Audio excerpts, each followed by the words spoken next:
lot of questions in my DMs about 1 million voters removed from the rolls in Texas. I'm going to try to explain this.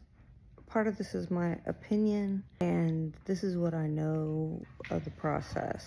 Okay, so look into it yourself. Don't take everything I'm saying as gospel. 1 million number, I don't really even believe, for one thing. I wouldn't say I don't believe it. I don't trust anything they're saying or any information they're putting out, period. But that they're saying that's over like 4 years, I think. So there's a process that happens when you register to vote. They send you out a card. Every 2 years, they send out that card. You don't have to have that card to vote. I get that question a lot. If that card gets returned to the election office, I can't remember if they have to send it again or if they immediately send the letter. But let's just say they immediately send the letter. So the card gets returned because it says you don't live there, right? So they send a letter and it says, you know, we don't have your address right. This thing got returned. So you need to fix your registration address. So you can fill out the letter and send it back. And that's fine. That just confirms your address. Or if you don't send it back, they put you in suspense. You can still vote in suspense. You just have to fill out like a statement of your address when you go vote.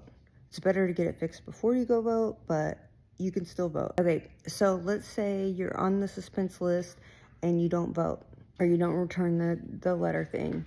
You don't vote for 2 elections, okay? 2 general elections. So that's 4 years. So you're in suspense for 4 years before you're removed off the voter roll.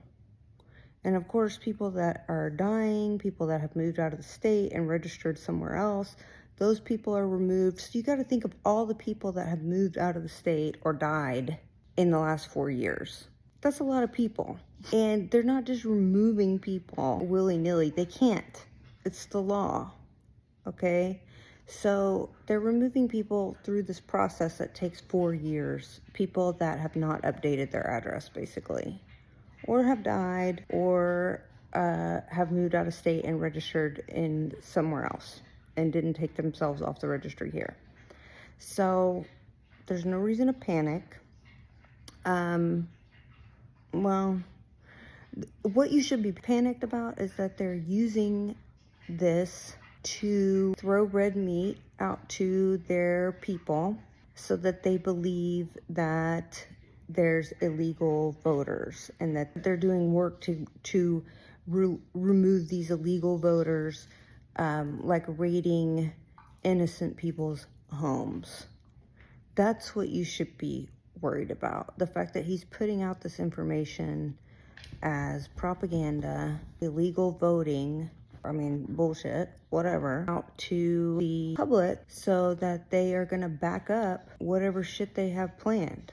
And this is dictatorship stuff.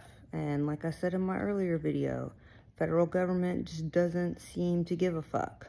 That's what you should be worried about. You should be worried about what's coming next, not the 1 million people that they're bragging about kicking off the voter rolls. Just my opinion from my experience.